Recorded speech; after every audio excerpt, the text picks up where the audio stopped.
Hi, I'm Keyshawn Whitehorse, and you're listening to Like a Farmer.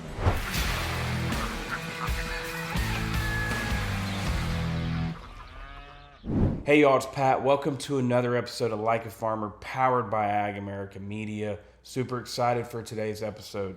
First ever bull rider to come on the show, Keyshawn Whitehorse. He's from the Navajo Nation. He was a 2018 PBR Rookie of the Year.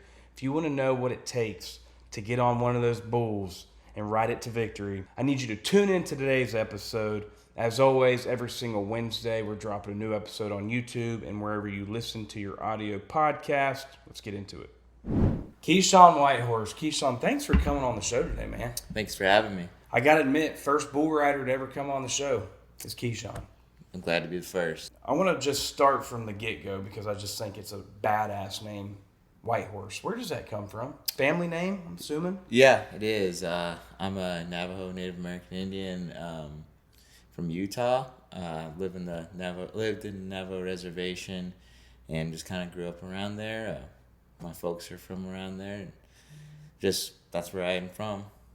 So when you think about the Navajo Reservation, like that lifestyle that you grew up in, and you carry that today, what you learned from the reservation, the kind of the traits that you've learned from the reservation, in my opinion, has probably helped you with a lot of your success today in the PBR. But what is it like living in that or growing up in the reservation? Man, it's just I feel like it's just intertwined with a lot of family support, and I think family is a huge thing in anybody's life, you know, whether you come from the reservation or not. And we all have our cultural beliefs, and you know, when it comes to family support and cultural beliefs, it just all meshes in within one there, and it just draws you closer to becoming the person of who you are meant to be, along with through hardships and stuff like that. You have your family support, but you also have your cultural beliefs to help get you by and through the good times as well. So take me back to the reservation and Keyshawn having this passion to get on a damn bull's back and just ride it for as long as you can. I mean, where does that even come from?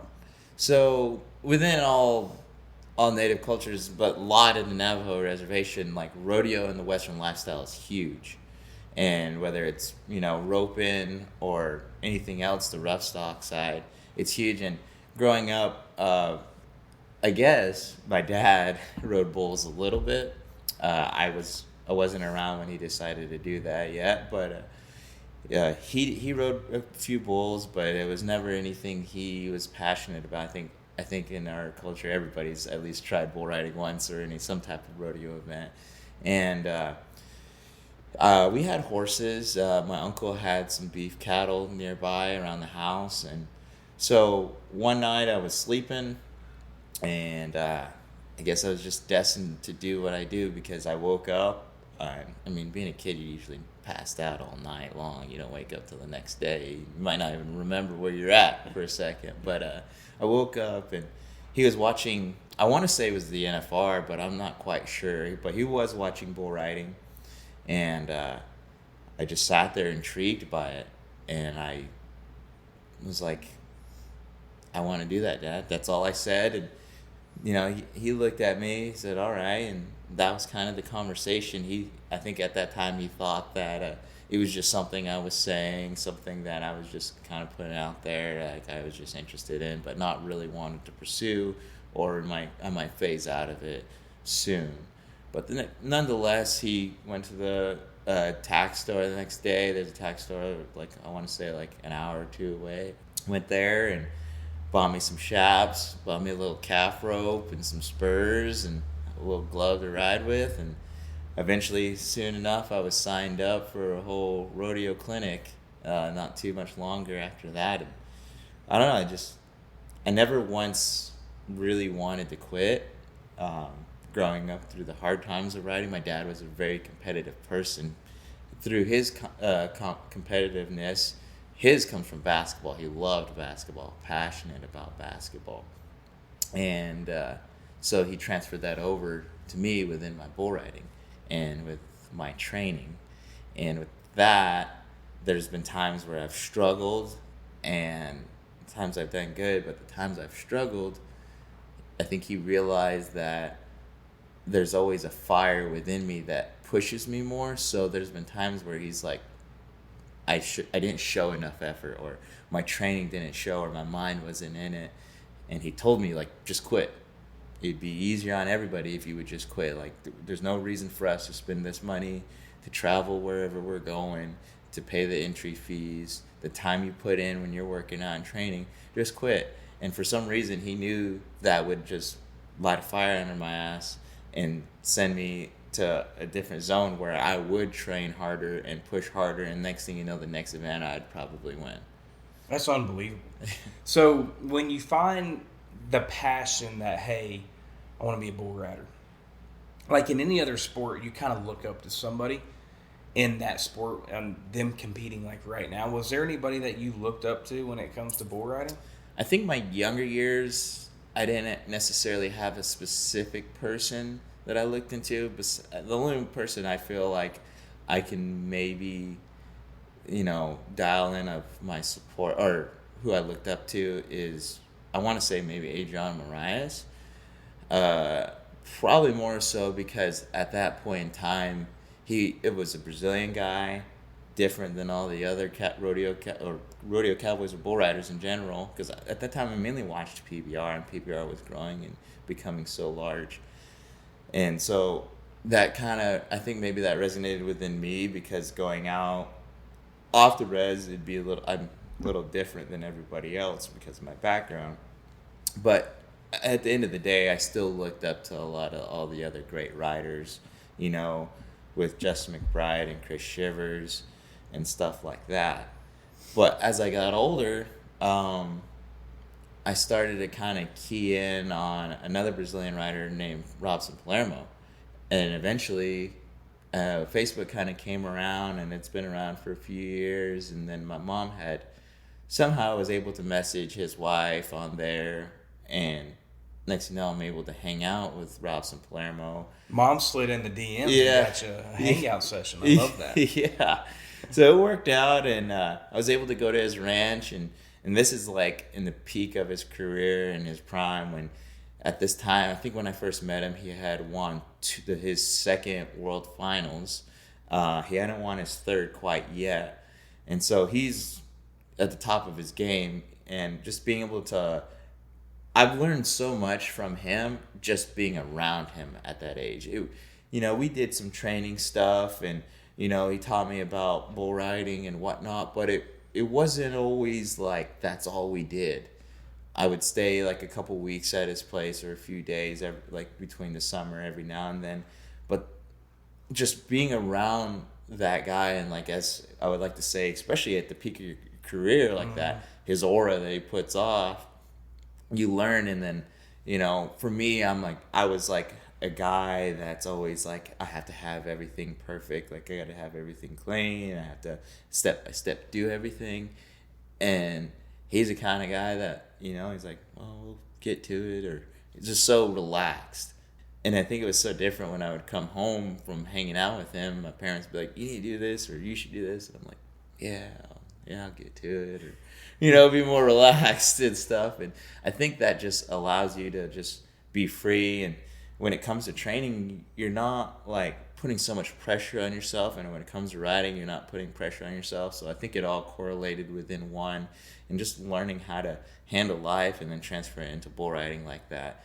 And going to his house and practicing during that time, some of the greats were there at the practice pen. They would come visit him. I mean, you got Silvano Alves, the 3-time PBR world champion, and he would come over to the house and practice. Fabiano Vieira, one of the best Brazilian riders, but all these great Brazilian riders going over to his house and practice. And then you got little Navajo boy there, just maybe, I think it was like freshman year in high school, and just show up. And at that moment, being there at the practice pin, it was different to me at that point in time. I didn't treat it just as practice. I would watch those guys get on, and sure, they had different bulls for me to get on. I wasn't getting on the exact same practice bulls, every single one of them. Some of them, I would get on the same ones they did, the weaker ones at that time. But I would watch them ride and kind of study them.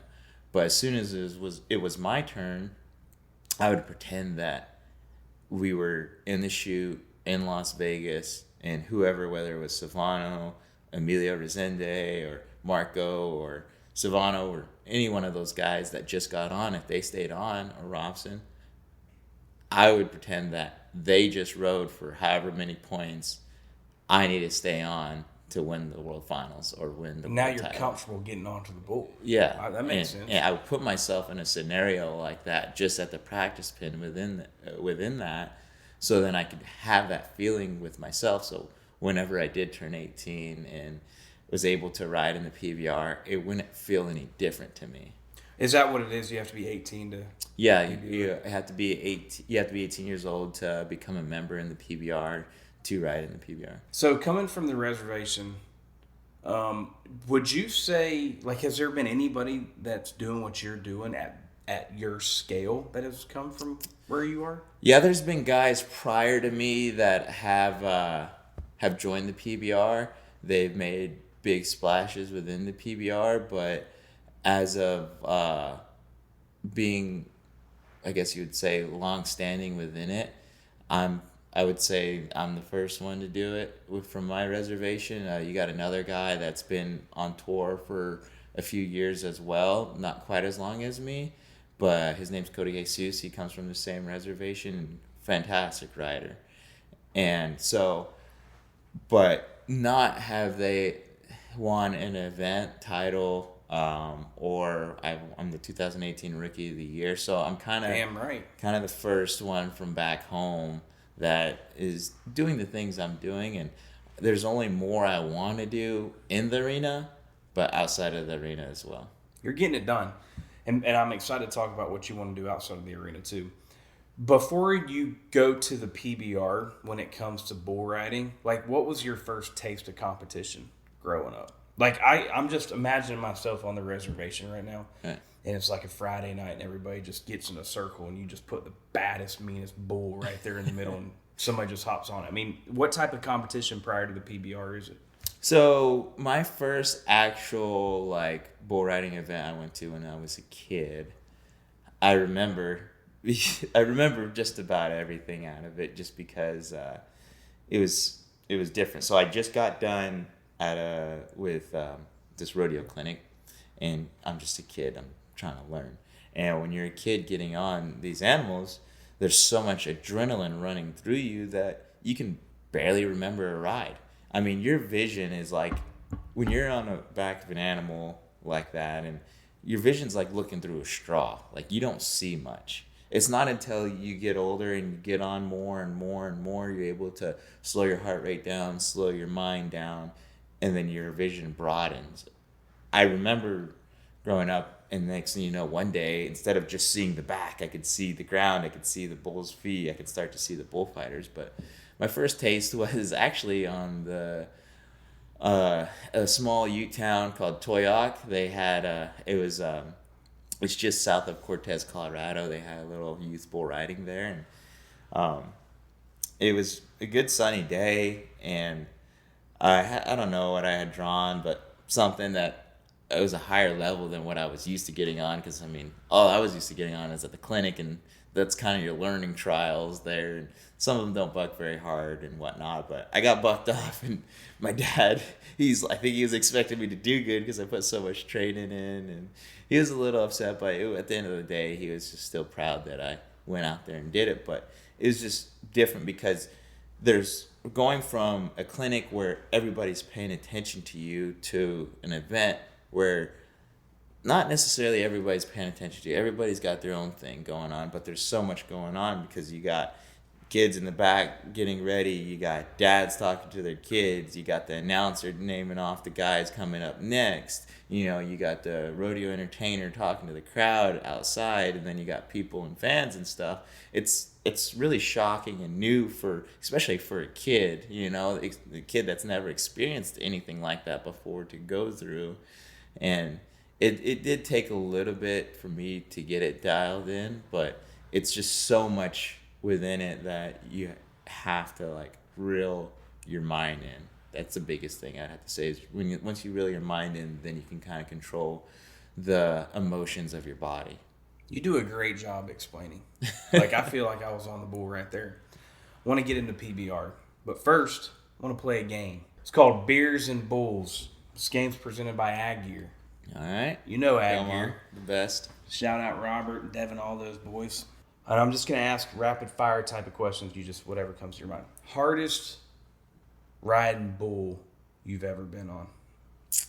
That's a toss up. Like, stayed on or not stayed on? Not stayed on. Just like when you've gotten on the bull, what's been the hardest ride you've ever had in your life? That's a tough one. I mean, I don't know. I kind of forget about the bulls I buck off, so I want to say it's a toss-up between... Actually, it's probably Goodnight Robichaux. I did stay on him a couple years ago. Really huge bull. I had burgers, big blue roan bull. Moving forward, stout. Kind of tries to set you up in the box. Doesn't really give you the fair shot, but he gives you a shot. And super strong. Like, probably one of the strongest bulls I've been on. And what was the name? Goodnight Robichaux. Wow.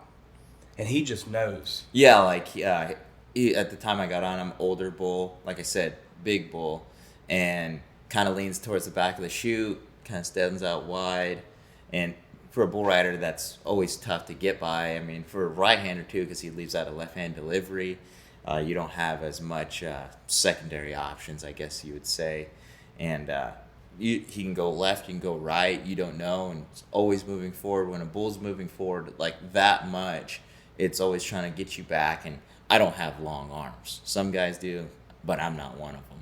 And so that power can come to the end of my arm fairly quickly. But I just put out the effort, gritted it out, and made a 90-point bull ride on him that day. Love that. It's a good answer. What does Keyshawn Whitehorse like doing outside of bull riding? I love to fish. I love to golf. Don't always love to work out because sometimes it's really hard, but I do like to work out quite a bit. Hang out with my girlfriend. And I like to play video games. I'm a big COD guy now. I just got back into it. I had a few years hiatus of gaming, and I finally got back into it again. But now you're back. Yeah, I love that. You watched the TV show Yellowstone? I do. Favorite character on Yellowstone? It's easy. Mo Bringsplane. I mean, not only is he a great actor, but he's a great person. We have him as one of our support guys on our team for Arizona. Okay. So he shows up to a few of the events, and man, he's a great dude. One of the best dudes there is. When you think of actors, you think like, oh, they're kind of all about themselves, and they always want to talk about the next show they're going to be on or movie they're going to be on, or that you look at him and try to hold the conversation and it looks like they're thinking about something else, but he's just a normal dude just like us, and he's all there, and he loves bull riding, he loves rodeo, and it's great to have him there in the locker room. It's great to have him behind the chute supporting us, and it's getting great to know him more and know about his background more, and just kind of seeing what kind of person he is. And as far as I know, he's getting to know him more. He's fantastic. I love that. Seems like a guy that, he's not in character. I mean, that's just who he is. Yeah, exactly. There's no acting there. He's just himself. Absolutely. I love that. That was great. You answered that quick. Thought maybe you'd come up with like a rip or somebody. I understand. All right, I'm going to give a little scenario and a little announcement to describe a bull rider. I want to see if you know who I'm talking about. He's a $7 million bull rider. Pretty easy. JB Mooney. What do you think about JB? JB's a great dude. One of the best to ever do it. Old school cowboy mentality behind it. But that doesn't take anything away from his ability. That just goes to show how much, and within anything you do, mentality plays a key. Mentality plays a key in everything you do if you want to be the best in it. And within JB, he shows that because he knows how tough you got to be a bull rider, and also how competitive you got to be, but also how locked in every single time, but also how to have fun with it, not to make it and turn it into a job, because when most people have jobs, they're not looking forward to doing it the moment they wake up. versus him or some of us or a lot of us guys in bull riding. The moment we wake up, we love bull riding. We want to watch bull riding all day. We could watch bull riding if we wanted to all day. If our bodies allowed us, we could get on bulls all day, every single day. But it is such a physical demanding sport that you kind of have to limit yourself, partially to doing it. But he's a guy that pushed through all his trials and tribulations to become one of the best bull riders in the world. But not only to become one of the best bull riders in the world just by getting on, normal bulls, but he got on some of the best bulls and rode the best bulls in the world. I love that. Beers and Bulls, presented by Ag Gear. Thanks for playing. Hey, y'all, it's Pat, and I'm here to talk about one of my favorite companies in the world, AgAmerica. AgAmerica is your go-to financial partner for all things agriculture. As the largest independent financial firm dedicated to rural America, AgAmerica is changing the game of ag lending and leveling up financing options for farmers, ranchers, and landowners all across the nation. And I'll let you in on a little secret. The thing that sets this company apart from the rest is the people. They understand firsthand the unique needs of American farmers and ranchers because many of them grew up on farms themselves. They take a farmer-focused approach to finance, prioritizing relationships over transactions to help you build a stronger financial foundation for not only yourself, but for your family. So whether you're looking to buy land or secure working capital, AgAmerica has your back. Visit AgAmerica.com today to learn more and see how they can help you achieve long-term financial success. Because don't ever forget, when farmers thrive, we all do. We'd like to take a minute to talk about Blue Otter sunglasses. Blue Otter sunglasses are the shades of choice for country superstars like Luke Combs, Cody Johnson, Riley Green, and Hardy. With Carl Zeiss scratch-resistant lenses, Blue Otter has partnered with AgAmerica to create the Like a Farmer frames, which benefit farmers and ranchers in rural communities. 10% of each purchase of the Like a Farmer Blue Otter sunglasses goes to AgAmerica Giving. Go to blueotterpolarized.com and search Like a Farmer. You can also go to likeafarmer.com and click on merch. All right, let's get into the PBR. So this, and keep in mind, I'm trying to continue to educate myself in PBR. I love the idea of it. By the end of this year, I'm going to be Mr. PBR. Okay, All right. Mark my words. But you're coming into the PBR 2018. You get Rookie of the Year. Like, how does that even feel? And how does that even happen? 2018, you're saying, hey, I'm going into the PBR. Is that kind of how it goes? Or do they recruit you? Give me the rundown on how to actually be in the PBR. All right, let's break it down. So when you're 18, you can buy your membership. From there, they have lower division events. At that moment in time, there was no team series. They had Touring Pros, they had Blue Death Velocity Tour, and then they had, obviously, PBR Canada, Mexico, all these other ones. But they also had, at the time, it was called the Built for Tough, which is what everybody tries to get to, which is now called Unleash the Beast, UTB. So when you get your membership, you sign up and you start trying to enter events. They have events. They send you an email, the events list coming up, when to call in, when call-ins close, and when to know whenever you're in the event, you call back, your callbacks. And so you try to get into the velocities and you try to get into Touring Pros. To get to the UTB or Built for Tough, you have to be one of the top 35 guys in the world. Unless you win a velocity event, you get a singular invite to the Built for Tough. So you enter up, you gain points, you gain status by placing at these lower division events. For me, it took me a couple years to get to the point of being on the UTB fully. So I went to my first Touring Pro in Fredericksburg, Texas. First one ever. And this was in 2018? This is a couple years prior. Okay. Fresh 18-year-old, first PBR event. I took second there. From there, I went to a Velocity Tour event in Pendleton, Oregon. Rode my bull there, but didn't place high enough to really get any status. Time goes by. 2016 is when I went full throttle.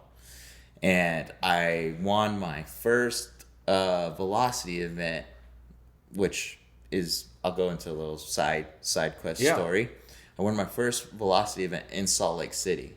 I was born in Salt Lake City, July 24th, which is Pioneer Days, which is like the biggest thing going on in the state of Utah. It's a rodeo, big fair, everything going on. So that's part of feeling for me why I'm destined to be a bull rider as well. But that was the time I was born in Salt Lake City. And so my first event, Pendleton Whiskey, or no, it's not Pendleton Whiskey, it's Blue Death Velocity Tour, Velocity win, was within Salt Lake City.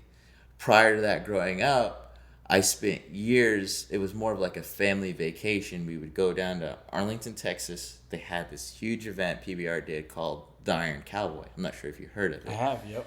So they had that. We would go there every year and watch. Yep. My folks would save up money to get us good seats, and I would stand. They have 2 arenas within this Jerry's World, and it would be split down the middle. So the best seat in the house is to be directly in the middle so you can see both sides evenly. Well, going into my years of being able to actually qualify, I'm struggling. I'm make a little bit of money here, but not really win anything. My older brother was talking to me, and he's like, well, if you don't qualify for the Iron Cowboy this year, we're not going to go, because what's the point? You're able to ride in it this year. You can qualify for it. So, figure out what you're going to do, basically. Yeah, you don't want to not qualify and then go and watch. That's kind of... for me at that age, it was kind of one of those deals where, like, I get it, but at the same time, it was, like, our tradition kind of thing. And I'm still a kid, so I'm like, well, why couldn't we still watch? Like, I want to watch, But now, like, obviously at the age I'm at now, I'm like, well, I'm not going to go, guess if I can qualify. Well, anyways, going to Salt Lake City, kind of the time rewind to 2 weeks prior, I went to a touring pro, had just barely any money in my pocket. I ride there, pay my entry fees, buck off. I bought my flight to Reno, Nevada, like that week, because I had to ride in Reno, Nevada that week. But I didn't have enough money to pay for entry fees. So I'm sitting in the parking lot of the stockyards with my dad, have 75 cents to my name, going to the next one, bought my flight, bought my hotel, but don't have $75 to pay for the insurance fee to ride at the Velocity. I call my aunt up and I ask her for money. Well, she ends up helping me out. We go to Reno. It was a 1-day event. I ride my bull there, but don't place high enough to win any money. Go back home brokenhearted, because at that point in time in my life, I was grinding, man. I don't grind as hard as I did physically then. Like, I balanced it out more because I'm a guy that's like, I like to have my life. I'm very still obsessed with bull riding, but I know that my mental capacity, in order to have a good bull riding career, I have to give myself something within my life, whether it's fishing or golfing or whatever. There's such thing as a work-life balance. So I go back home, put in my 3 days again, because that's all I've been doing. Waking up at 5 o'clock in the morning, going to the gym, working out, playing basketball for my cardio, stretching for an hour, going in a hot tub to recover, go home, either got a call to get on practice bulls around noon, 1 o'clock, or if that didn't happen, I was getting on my barrels for an hour again, or running hills, relax again, get on my barrels for 2 hours in the evening. That's like what I did every single day, all day long. And trying to figure out what to do with my bull riding career, like, at this point, it's like I'm putting in the work. Why is it not coming along? There's an amateur bull riding down in Mercedes, Texas. They had a finals event, and I had gained enough points because I went to a few of these events prior and to qualify for it. Well, I don't have any money. Who do I call again? My aunt. Gotta call the aunt. Ask her one more time for some money. And shout out Keyshawn's aunt. Yeah, for real. I mean, you're the real one, you know? So I go to, she ends up paying my fees again. I go down there, and I had already called in Salt Lake, not knowing how I'm going to get there, but I have no money. But I'm like, well, I guess we'll see how this finals goes. If I don't do good, then I'm just going to have to turn out and maybe get a job, something, do something. Well, I end up going to these finals, and I take, I think, second, or I win it. I can't quite recall. But I know I make, like, damn good money there. I go there, take all the momentum I've gained from that finals event, the amateur finals event, take it to Salt Lake, win Salt Lake. Salt Lake was a qualifier for the Iron Cowboy in Arlington, Texas. And now I've put myself in prime position. I remember right after Salt Lake, the day after, I called my brother. I'm about to fly home. I'm like, hey, bro, guess what?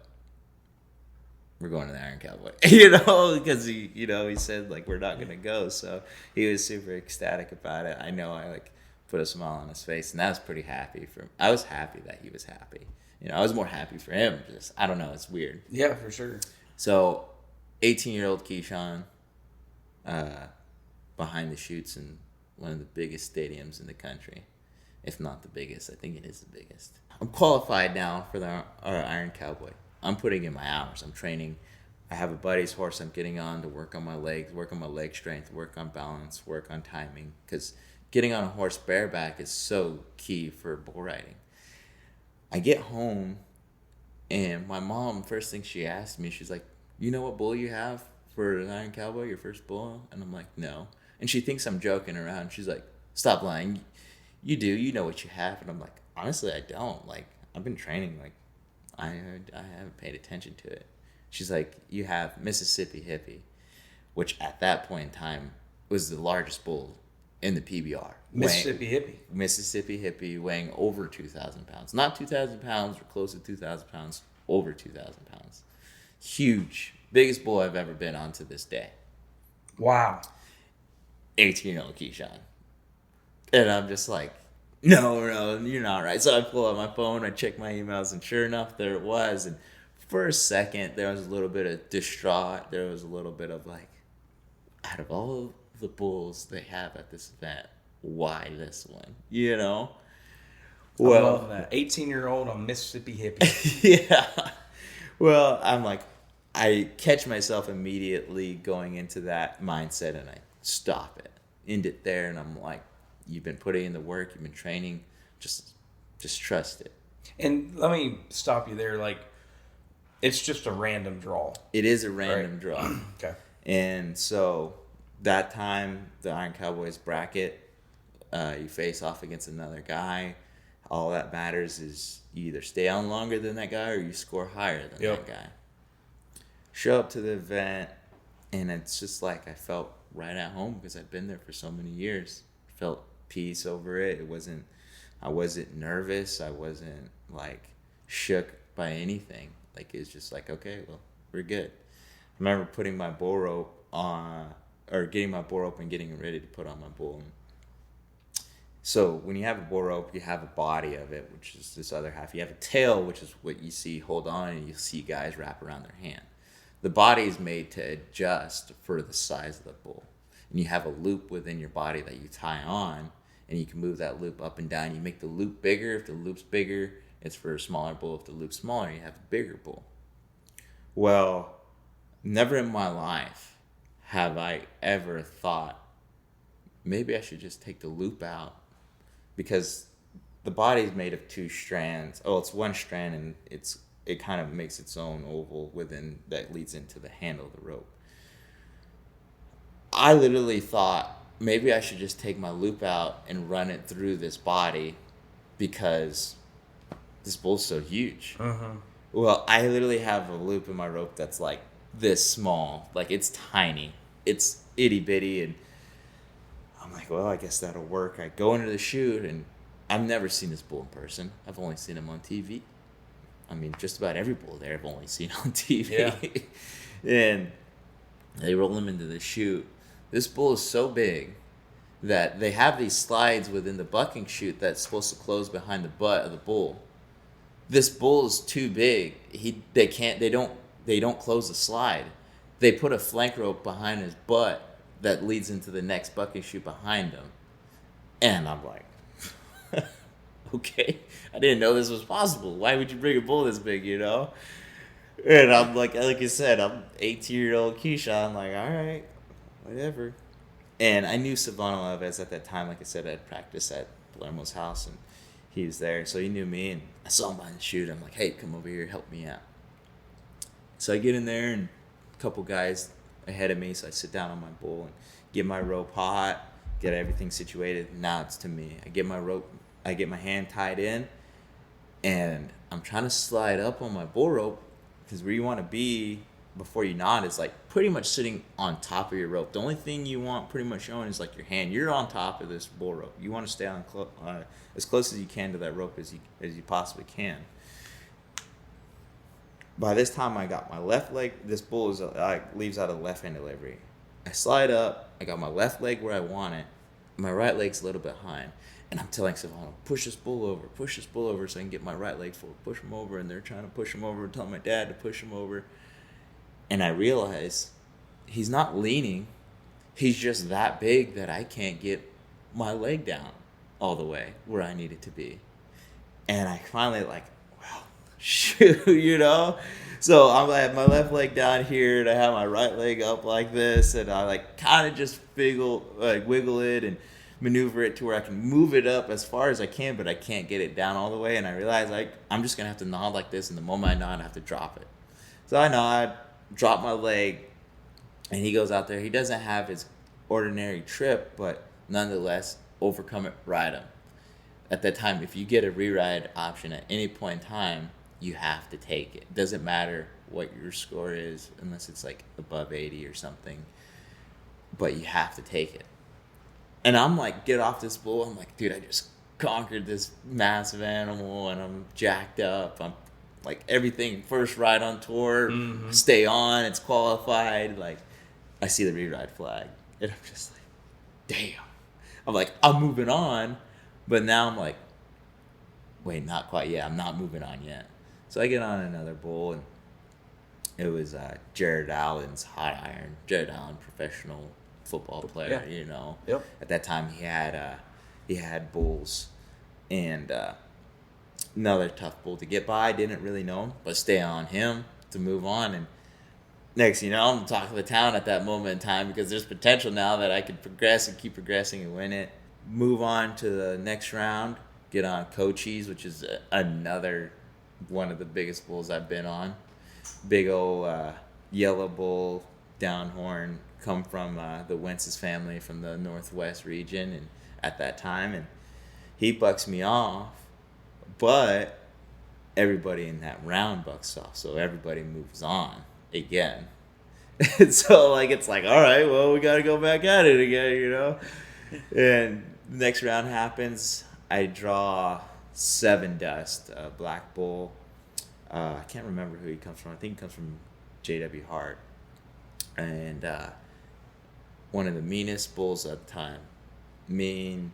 He bucks me off within 2 or 3 jumps, and that's where my story ends for that Iron Cowboy. And I'm just I wasn't mad, I wasn't disappointed. I was just kind of honestly, I was shit, I made it a lot further than I thought I would, kind of thing. Hell. You know, I believed in myself, and I know I can win, but the thing is when you go into that and you're facing guys that you looked up to your whole life, you're kind of all right, well, some of the best guys in the world that I've looked up to, I made it past them, you know, and not trying to downplay their career or anything, but or their talent or their ability, but I was you got it, you got it in the bag. And from there, my story kind of just goes in and out. It was a tough path, man. When you win these velocity events, is it like big money? At that time, you win about $6,000. So pretty good for a weekend. I mean, you rack them up. Your month out of that can be pretty dang good. Yeah. It's for normal jobs, everybody doesn't get $6,000 in one day, at that time. So it's pretty good. At that time, the Velocity Tour was really difficult. You got, I think it was like anywhere between 60 or 80 points from winning the event, and then it kind of degraded down from placings from there. But you never got round points. It wasn't until later on they introduced round points. And the UTB, or the Built Ford Tough guys, they would get like 100 points for just winning a round, and then like 300 points or 500 points for winning an event. So it was like damn near impossible to make it to the Built Ford Tough. My riding percentage was higher than majority of the guys on the Built Ford Tough during that time. Like, there's guys hanging on in 35 that had like a 20% riding percentage, and I was over here pushing 50. Mm-hmm. So I was up and down throughout the year, and I remember at the end of the Velocity Finals in 2016, I was this freaking close, man. This close from qualifying to my first World Finals, my first full season in the PBR. I was going into the Velocity Finals 39th in the world. So basically all I had to do was like probably place like top 5, if anything. My first bull ride there, I was 7.8 seconds. Second bull ride, I was 7 seconds. And my third bull ride, I was 85 3/4. And it didn't qualify me to the short round at the Velocity Finals. Like, so close from greatness, basically, to make it to my first World Finals on my first full season. I was very, very heartbroken. I go home back to Utah, and I'm just hanging out. World Finals started, and they're like, well, maybe you want to stay because you can be an alternate for the finals. And I was like, screw that. I said, I don't want to do that. I said, when I make it to the World Finals, I want to be solidified. I want to be the guy that made it. I don't want to be put in as a guy that just, oh, we need you, come in. Mm-hmm. So they called me, and I turned it down. I turned down the World Finals invite in 2016 as an alternate. 2017, I was a man on a mission, but injuries held me up. I had a inguinal hernia that happened midway through the season, so I took most of the year off. But as soon as 2018 rolled around, I was back at it and on it hard, and training, getting on practice pools during the week. Won my event in Lexington, Kentucky, and from there it was kind of like all gas, no brakes. Went to Kansas City, rode one bull there, but the next event, St. Louis, I went in the short round. I rode 2 out of 3 bulls. I think I took second or third at that event. And throughout the year, it was riding good, and then hand injury pops up. Still to this day, I don't know exactly what it is. I think it's the arthritis in my riding hand that kicked in really bad during that time. But I couldn't hold on to my bull rope. And I'm like in the lead for the Rookie of the Year at this point in 2018. Because now I actually have status within the UTB, or Built Ford Tough at the time. So I can actually, I considered a rookie. There's a lot of golf-esque when it comes to these tours. You feel me? Right. Like, kind of like the mini tours. Exactly. And you've been doing the mini tours for 5 years, but when you make the PGA, you're classified as a rookie. Right. And I am back home trying to figure out every possible way I can get back to where I can be riding on tour. So I go to this practice pen that I've been going to all year prior and stuff, and I'm like, dude, my hand hurts so bad. Like, I can barely hold on to this rope, and I tape it up every single way. I put lidocaine topical on it to try to numb the pain. Nothing's working. I get on, I'm like, okay, I've never ridden left-handed. I get on a steer left-handed. Like, that feels all right. Okay. Well, there's a guy in PRCA, his name's Trevor Rice. He rides overhand instead of underhand like how you normally do. So I'm like, well, maybe that won't hurt my riding hand. So I get on a steer overhand, tie everything in. It's all backwards. It feels weird. It's like odd. Get on a steer like that. I'm like, oh, that didn't hurt my hand. That feels all right. Well, let's get on a bull now. So I get on a practice bull, And it's so different because you go from like being able to use your lats and your shoulder and your bicep and everything to pull you close to your rope when you ride underhand. Well, when you ride overhand, it's like more of your traps and just your lats that are your main strength to keep you on your rope. Well, I get tied in, I'm sliding up on my rope, and I call for him. First jump out's good. Next jump out, he goes to turn back to the right, and he takes everything from me, and I don't know how to like gauge it. I don't know how to stay on my rope. I get dumped, and there now I'm just like lost in the practice pen. Like, what am I gonna do? Like, how do I come back from this? Like, I got a whole nother half of the season to go, to try to like finish this thing out. I'm not gonna let this freaking hand hold me back. So I give it some time. I end up getting my hand injected and let that play out for 2 weeks, kind of relax. And just like that, I'm back. But not pain free. But now it doesn't stop me. My hand doesn't freak out to where it can't hold on to the rope. I can hold on to the rope. It hurts like hell, but I can hold on to it now. So I just lather my rope in rosin just to keep my hand shut.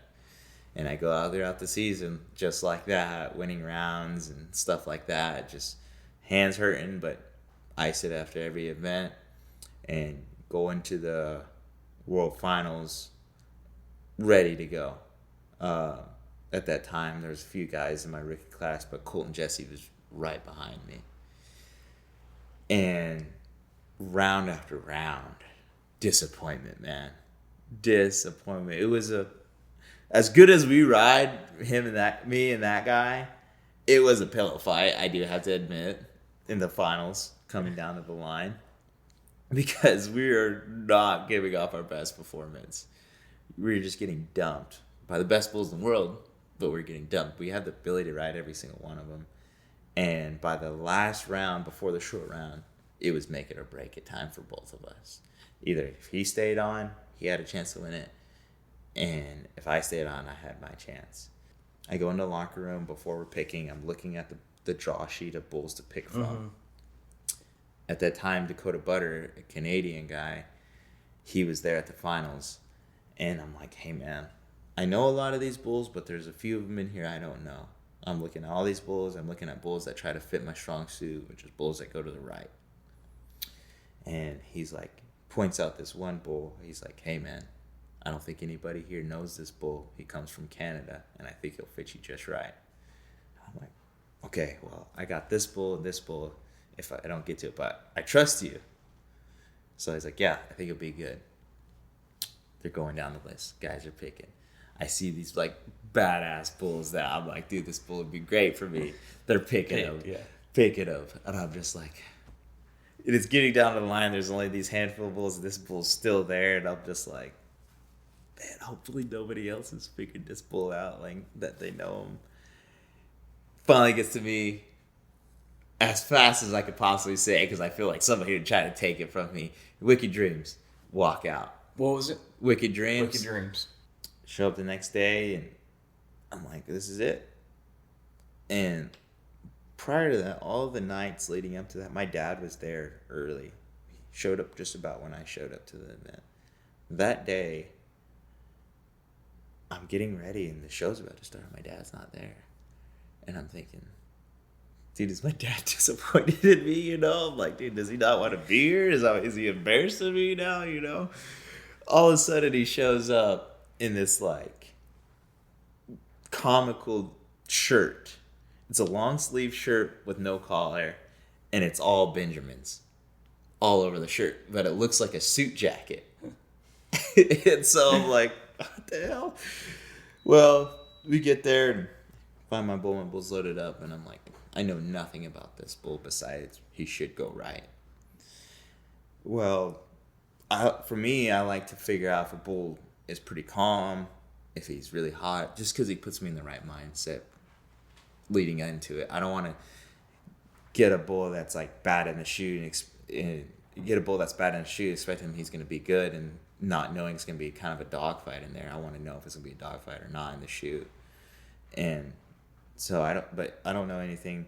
I go to put my rope on him, and this bull's just cracking in the back pins, just in the lead up alley, just over his head.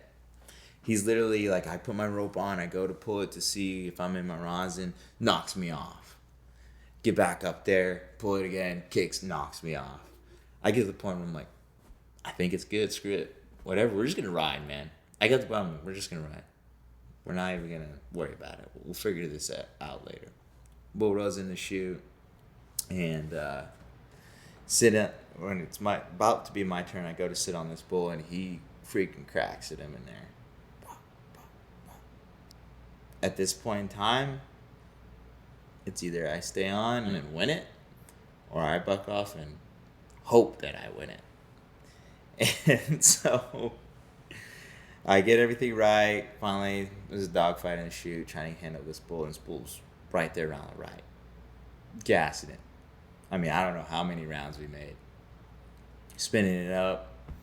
End up, I think it was like 89 3/4, like a quarter of a point shy from being 90. And I'm so jacked up because it was just like a multitude of emotions going from being the little kid, you know, growing up watching the PBR and making the finals. Then it leads into the struggles of 2017 of my injuries and feeling so down on myself that I didn't make it, to going in 2018 feeling good, everything, living the dream, and then all of a sudden I can't ride because my hand and not being able to hold on to my bull rope. And now it's like all the hard work's paid off. And granted, it's not a world title, but at that time it's like, it's just a wonderful feeling, man. Like I can't explain it. Like getting to that point and seeing the results finally after putting in hours and hours and hours of work, it's a feeling that is kind of above all. Having my family there, being able to see my family happy for me, my dad happy for me. But the biggest thing is behind all that is my dad told me good job, but keep getting more. I love that, man. So basically, you win Rookie of the Year with arthritis, is what you're saying. Yeah. I mean, from all that, that's what I gathered. Right. I mean, that's fantastic. Right. And you mentioned a bunch of these, I'm saying famous people that own bulls. Like, that's such a cool hobby because there's one, I've got a great team, been doing some research on you. Dana White's bull, Twisted Steel. Right. I mean, you rode him, right? I did. I was the first one to ride him on tour. I don't know what it is about me. I think it's kind of becoming a more common trend, and I'm not mad about it. That some of the bulls that have been unridden for a while, I'm kind of the first one to ride them. And hey, just put Keyshawn on the bull. You know, nobody's ridden, but he'll figure it out. Right. How was Dana White's bull? Dana White's bull in Albuquerque this past season, I got on a bull called Blackstone, steps on my hand, my free hand, right before the short round. I'm like last guy out in the long round. Last guy out. Hands hurting. I think it's broken because I can't grab anything. C Sports Med, they're like, are you going to get on the short round? Hell yeah, I'm going to get on the short round. I'm in front of my people, you know, and I'm ready to go. Like, it's hurting, but I'm ready. I don't know much about this bull. I've seen him a few times. I know he bucks hard, but everything I've seen, I liked. There wasn't anything dirty about him the way he bucks. He doesn't try to, like, you know, crap you off and do these weird moves that are really hard to get by. So, going into the short round, you get to pick your bull. I had a decent pick, but not the best, because I had one around prior to that. And I'm looking at the list, trying to decide. I don't remember what bulls were up for availability at the time, but I'm like, that's me. I saw it, and I just knew it was me. Go up there, pick that bull. Everybody's jacked up because they're like, oh, like basically, like, why are you going to pick that bull, you know? Because there's other bulls in there that's been ridden and stuff like that. So I go back there behind the chute. Bull's loading up. Seen this bull with the back pins, and I know he's a little hot. He's a little mean. But don't think anything about it. There's bulls that are like that, but they stand good in the chute. I go to put my rope on. I go to pull it up to tighten it to see where I'm at, measure it out, and he cracks him just kind of like the Wicked Dream, bucks in there.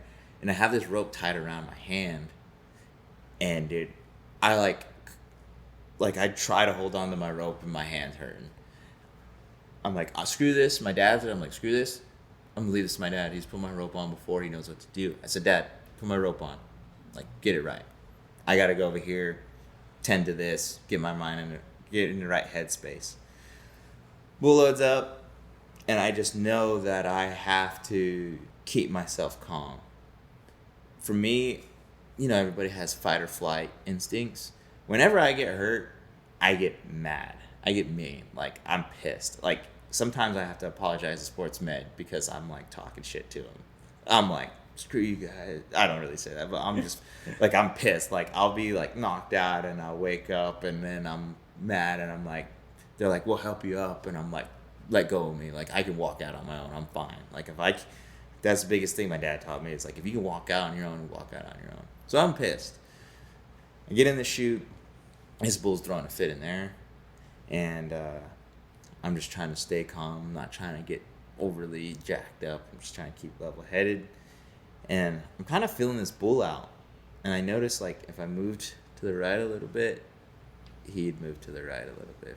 If I move a little bit to the left, he'd kind of move a little bit to the left on the chute, in there. But I just kind of leave that. I kind of keep it in the back of my head, but I'm not focused on that. So I get everything tied in, pound my hand, starting to slide up nice and easy. And when I slide up, I kind of slide up to the left-hand side. Because bulls, they can feel a fly on their back. They know. And usually, when a bull feels you on one side, they go the opposite direction when it comes to bucking because they know they can get a guy off. So when I slide up, I kind of slide up on the left side and make sure I'm squared off. Nod my head, first jump up, I set everything kind of a little bit to the left. And this is like an old JB Mooney move. JB did it all the time, like that's his moneymaker. He would always be offset away from his hand because those bulls fill you out and they would go the opposite direction. And you want a bull that goes into your hand because when a bull goes into your hand, you can make mistakes within that ride, but since it's the side that your hand's down, it's a little bit stronger. You don't have to ride off the balance as much. You can kind of muscle your way a little bit. So first jump up, I'm sitting to the left, and boom, right there, one jump around the right, up and down, and I'm just chewing them up. Every round, I'm just making sure I'm staying in the zone. And next thing you know, I'm feeling good. Start kicking loose, start spurring, and once I get off, electric. Like, the whole building's going crazy. I'm jacked up. My dad's jacked up. My buddy on my team, Nick Tess from Canada, he's jacked up. And, like, those feelings are feelings you live for right there. Like, I can't explain it. Like, I mean, I guess maybe, like, it's like a kid, Christmas Day, you get the present you've always wanted kind of thing, And, yeah, I don't know, man. It's just one of those moments that, like, I live for those moments. You won that round. I did. So you've beaten Dana White's bull. Yeah. You're 1-0. Love that. I'm excited to talk about this because this is, and I will say, and I think this is going to help the popularity when you think about the PBR. In my opinion, I think it's a toss-up. I'm probably leaning a little bit towards NASCAR right now, but when you think about the most popular, non-bat and ball sport, you think about PBR, NASCAR, F1, etc. So I think PBR is rising in popularity because of this new thing that they're doing with the teams. So 2023 happens, now you got teams. So I'm calling it's draft day. Right. I mean, you're in Nashville, right? Is that where the draft was Nashville? So the first team series, I would like to say, draft happened in 2022. Okay. And how many teams at this point, when it comes to states, are there at this point, like in 2022? So there was, I think there's 10 teams now. Yep. At that point in time, there was only 8 teams. Okay. Missouri having 2 of the 8 teams. And, at this time, I qualified for my 5th World Finals. And draft day is happening. I'm there. They had the draft at the Texas Live in Arlington, Texas. Yep. sitting there waiting for my name to be called, and it never does. No Keyshawn Whitehorse on the podium. No team picked me up. And Damn. talk about heartbreaking. Talk about total confusion. You know? I mean, to this day, I don't know.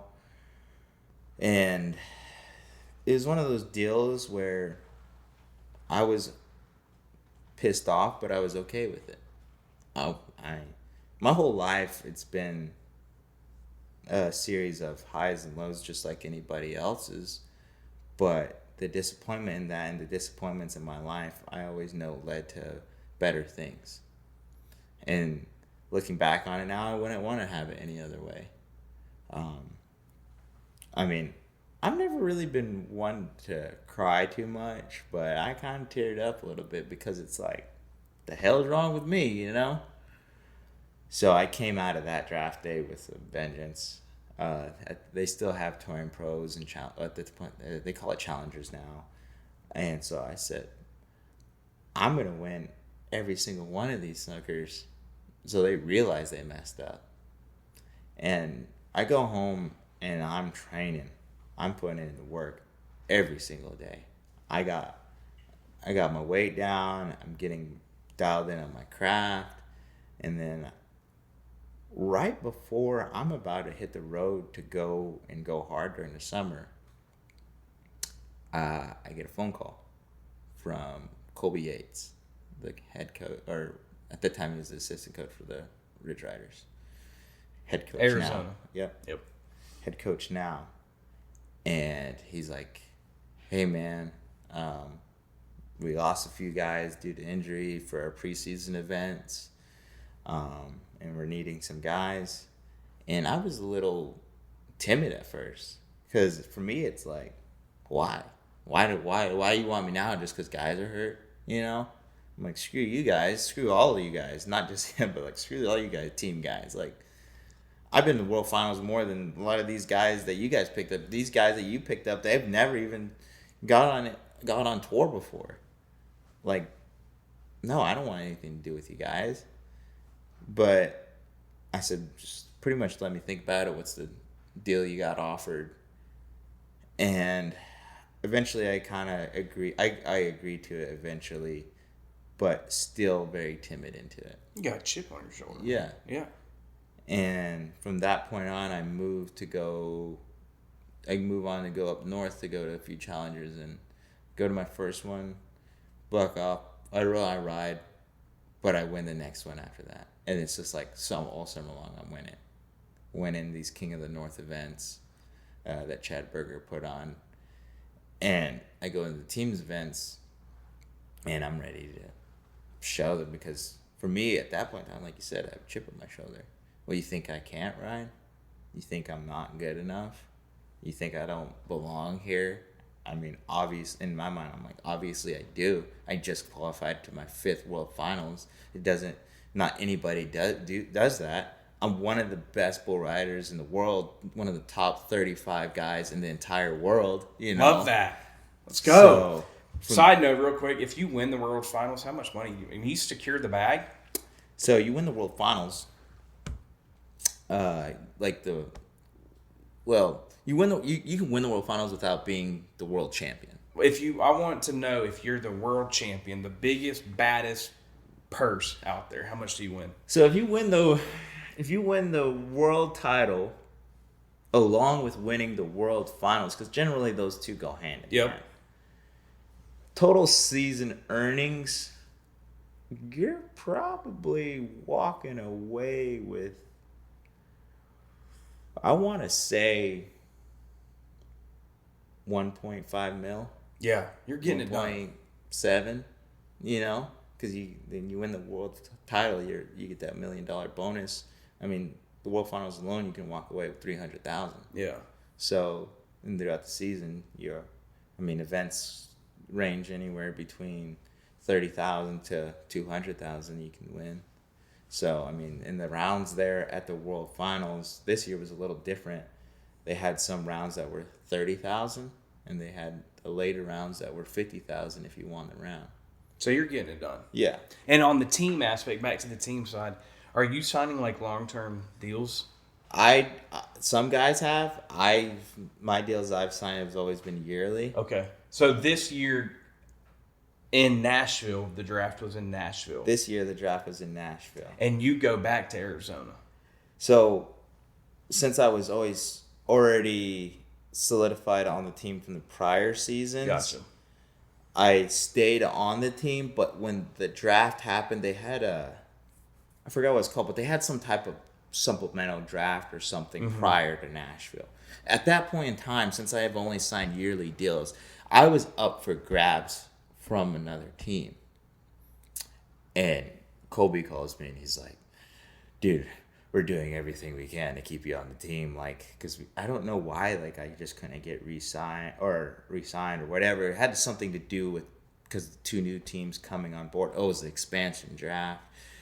And, but he's like, we're working on it. Like, we're trying to make deals with these guys to keep you on the team. If you go to another team, we're going to cut a deal with them. Because expansion-wise, now this is what I'm saying, educate me here, like a hockey or something like that, if they expand, they basically can pick. Yes, that's like, right. Teams have to let a certain amount of people Correct. up for grabs. Correct. So is that the same way with PBR? Yeah, so there was only a certain number of guys that they could protect, that they could Correct. hold on Yep. to for sure. Yeah. Same thing And as hockey. honestly, man, he called me leading up to it. Colby's the kind of guy, like, when he's talking to you, you can hear how he's feeling. Like, if he's feeling pressured, you can tell. You he's know feeling what's about to come out of his mouth. Yeah. So he's talking to me and he's like, dude, I don't know who to protect. And I'm like, in my head, I'm like, me, damn it. You know, like, I'm your guy. Like, because years prior, like, I got put on some of the hardest ride bulls. And yeah, there's times that I didn't get them done, but there was times I got them done when we needed to get it done and won the game for us. And I'm like, yeah, I could ride these other bulls that these other guys are getting on, these bulls that are badass to get on. I stay on those bulls all the time all season. But me, I'm like Dennis Rodman here. I'm the garbage man. I'm cleaning it up, you know? So, Love that. like, pick me, you need me, you know, because you could use me for whatever. If you could use me to get put on the good bulls that guys should stay on, because I do ride those bulls, or you can use me to get put on the bulls that are hard to ride. So I don't see why I'm not valued in a way, but he understands and he knows the value I have to the team, but he didn't want to lose certain guys, and he felt like other teams wouldn't pick me up or felt like they didn't see me as valuable as he saw me.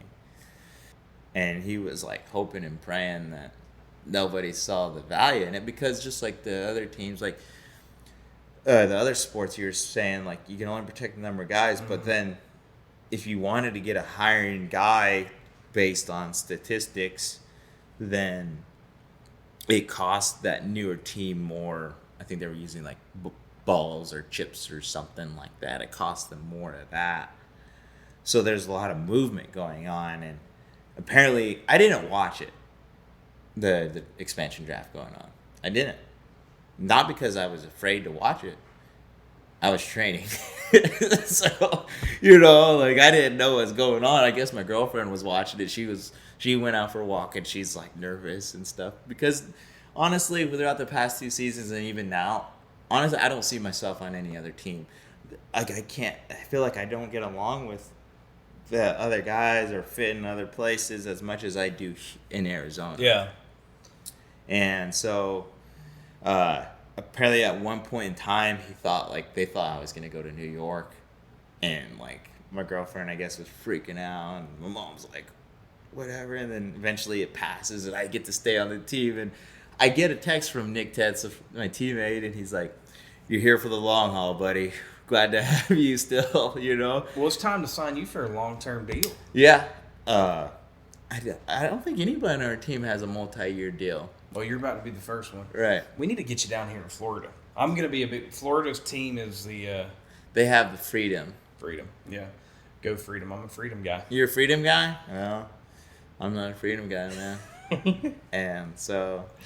No, it's really cool to see this new aspect. I think it's going to bring more fans to the game, the sport, and I'm excited for it. Oh, without a doubt, dude. Like, I remember Cheyenne first event of the year, neutral ground. Nobody knows what's going on. Everybody's like, bull riding teams. Like, there's been some stuff kind of similar to it. PBR had a Global Cup event where it was like USA. It was like Olympics. USA, Brazil, Mexico, Canada, stuff like that. But not once has it been like teams like within cities and stuff.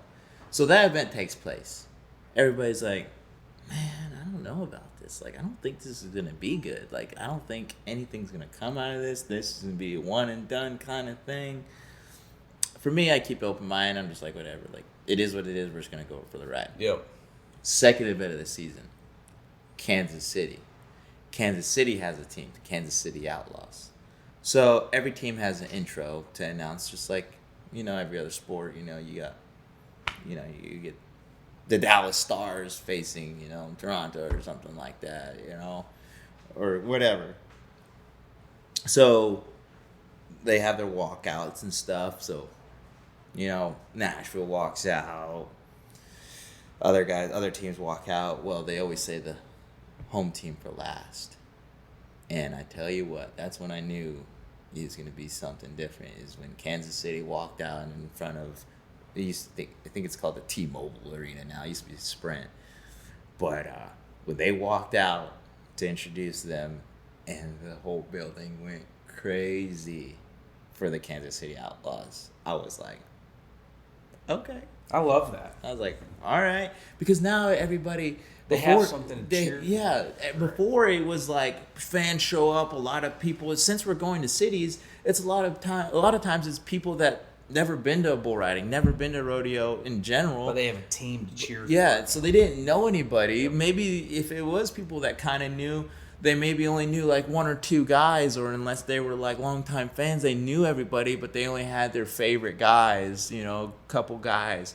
But now you can go to a city and it's the city cheering for a whole group of guys on one team, and they have something to like pay attention to, and pay attention to this group of guys on this one team, and they want them to win. They want them to do good, and it is very special. I mean, that first event taking place there, and now like when we go to Glendale, Arizona for our event, having the people there, like it's ecstatic. It's amazing. Now I am very curious to see how this weekend plays out in Sunrise, because this is the first time it's ever happened here in Florida for them to have their bull riding team here. I think we're gonna show out. I'm changing my mind. I'm an Arizona guy. You got any Arizona gear? Do y'all like sell merch and stuff? So we can deck you out in black and silver. I mean, we're kind of expanding with the gold now a little bit more.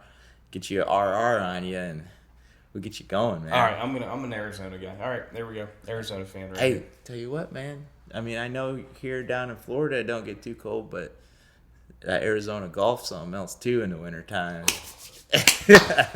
That leads to the, we're going to wrap this show up when it comes to, I want to know Keyshawn off of the bull's back. I mean, what's next for Keyshawn when it comes to just outside of bull riding? Man, that is a very good question, and I spend my days pondering on it. I don't know. I feel like there's a lot I want to do with the background of bull riding to help out the native community with bull riding. There's so much I want to do now, but I'm so busy every weekend for the most part, and the time I do have off, I either spend it training or I finally spend it having that downtime and kind of having some mental clarity. I think for me in my future, I do see myself wanting to expand the bull riding community to heighten the level of not only like Navajo bull riders, but all native bull riders in general, to get on this level more consistently. Basically, I explained it yesterday to Flint. The way the Brazilians came in, so like Adriano was like the pioneer for Brazilians. Adriano Moraes is like the pioneer for Brazilians, for them to come into the United States, to get into the PBR, to become one of the best bull riding, I guess, group there is. I mean, now there's PBR's flooded with Brazilian bull riding talent. I want to do the same thing, but with Native Americans. I love that. I want them to come in and just clean house. I want them to show how good they are, because there's so many great native bull riders out there, Navajo bull riders out there that ride on the res that are phenomenal. They have the ability to ride any bull. There's guys out there that are way more fundamentally sound than I am, more technical, that have the riding ability, that have the balance, but they might not have the guidance, they might not have the support, they might not have the pathway to know exactly what to do, or the mentality behind knowing who they are and being true to who they are, and knowing that it's okay to be them and go out into the world and be successful, or whatever it may be, And because when you do go step outside the res, it feels lonely. It feels like the whole world's against you. It feels like you don't have any support. And that's something that I do want to do in the future, and help the younger generation, not just like the guys that are, up and coming 18 or whatever. I want to even affect it to the youth, to where it's like a whole training camp, a whole deal of, for me, in my mind, I want to make it like a Camp Woodward kind of thing for the youth, where they can go out, they can get on bulls, have fun, go to the lake and just mess around, a safe environment for native kids to go play at the lake or whatever, go ride horses and just do stuff that a kid would do, but then at the end of the day, growing in their craft, because that's kind of like what Camp Woodward's about, a safe environment to like go do these things and have fun with other kids, but at the end of the day, they're skateboarding, they're riding their BMX bikes, getting better, there's mentors around them and stuff like that. That's what I want to do for the youth, and then also for the older guys, is bring them over and show them and guide them. I know that's a lot of work to do, but that's something I believe in, and that's something that I know that can happen, because time and time again, it's proven itself that we are good enough to be on tour. I mean, Ty Murray has a Native American invite for Albuquerque, and there's been times like here recently, Jacoy Hell, a new Arizona Ridge rider, he went to Albuquerque, showed up and showed out, and did really good there, and made a point to get on tour from that moment in time. Guys like that are from back home, they have that ability, they have that talent. They just need a little bit of fine-tuning, a little bit of guidance, a little bit of just every little part of their life, whether it's mentally, physically, or spiritually, just knowing like, okay, there's support out here. There's guys out here that I can trust. There's people out here I can rely on, that if I do have questions or if I do need support, that they're going to be there for me. For me, that's a big thing, and I want to do that. I'm just figuring that out. I have my personal goals still in mind, but that is always in the back of my head that I want to come to one day and slowly build on. I know it's going to take a lot of support from outsiders, when it comes with help from other people, helping putting training camps on or whatever it may be, and money as well.